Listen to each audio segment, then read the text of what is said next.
Bonjour à tous et bienvenue dans AR Sport, votre émission sur le sport d'AR1.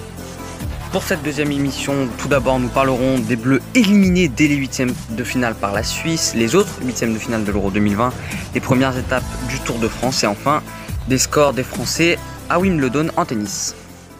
Retour donc sur l'élimination des Bleus en huitième de finale contre les Suisses, 3 partout au bout des prolongations, 5-4 au tir au but pour les Suisses. Ça avait déjà mal démarré pour les Bleus, menés 1-0 à la pause grâce à un but de Seferovic à la 15e minute. En deuxième période, les Bleus se rattraperont, 1 partout, égalisation de Benzema à la 57e, 59e, doublé de Benzema 2-1, Pogba à la 75e 3-1. À ce moment-là, tout le monde croit que c'est fini pour les Suisses.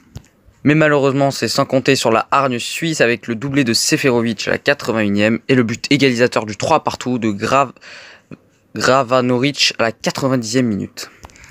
Pas de but en prolongation, c'est donc l'heure des tirs au but. Les Suisses commencent à tirer, Gavranovic 1-0, Pogba 1 partout, Schär 2-1, Giroud 2-2, Akanji 3-2, Thuram 3-3, Vargas 4-3, Kimpembe 4-4, Mehmedi 4-5 et le penalty manqué de Mbappé arrêté par le gardien suisse. Élimination prématurée donc pour les Bleus, un fiasco. Selon certains supporters, Didier Deschamps serait sur la sellette. Ensuite, les autres huitièmes de finale de l'Euro.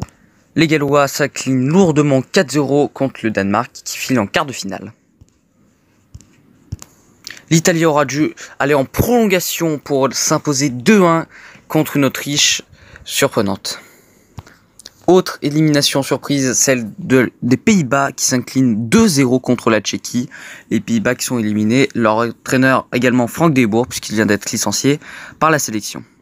C'était l'affiche de ces huitièmes de finale. Belgique, Portugal et les Belges s'imposent 1-0 grâce à un but de Torgan Hazard à la 42e minute. Deuxième affiche également, Croatie-Espagne en prolongation. Match de fou, 1-0 pour les Croates, 1 partout, 2-1 pour l'Espagne, 2 partout, 3-2 pour la Croatie et l'Espagne aura dû aller aux prolongations et gagner 5-3 pour éliminer les Croates. Troisième et dernière affiche de cet Euro 2020 pour les huitièmes de finale Angleterre-Allemagne. Les Allemands sont éliminés, les Anglais s'imposent 2-0. Et pour finir, Suède-Ukraine 2-1 pour les Ukrainiens en prolongation. Les quarts de finale seront donc Suisse-Espagne, Belgique-Italie, Tchéquie-Danemark et Ukraine-Angleterre. Cette quatrième étape marque la fin de la séquence bretonne.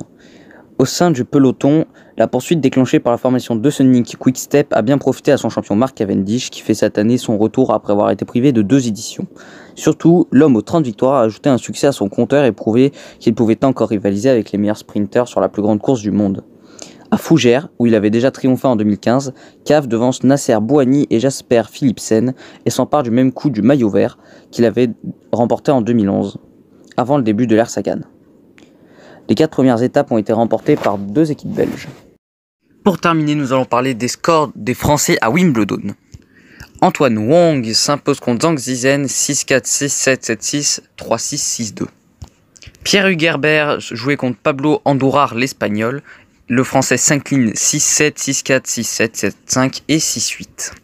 Un autre Français s'incline, Gilles Simon contre Dusan Lajovic le Serbe 6-4, 7-5, 3-6, 4-6 et 6-3. En revanche, toujours le Français Richard Gasquet s'impose contre Yusui Sugita le Japonais 7-6, 4-6, 6-2 et 6-1. Sûrement le plus grand tennisman du monde actuellement, Roger Federer le Suisse, gagne contre Adrian Mannarino le Français 6-4, 6-7, 3-6, 6-2 et 0-0. Adrian Mannarino ayant été forfait pour la dernière set. Un set n'ayant été joué dans ce match, Lucas Pouille, Cameron Norrie. Lucas Pouille s'impose seulement 7-6. Voilà, c'est la fin d'AR Sport. Merci d'avoir regardé cette émission. On se retrouve dans 2 semaines.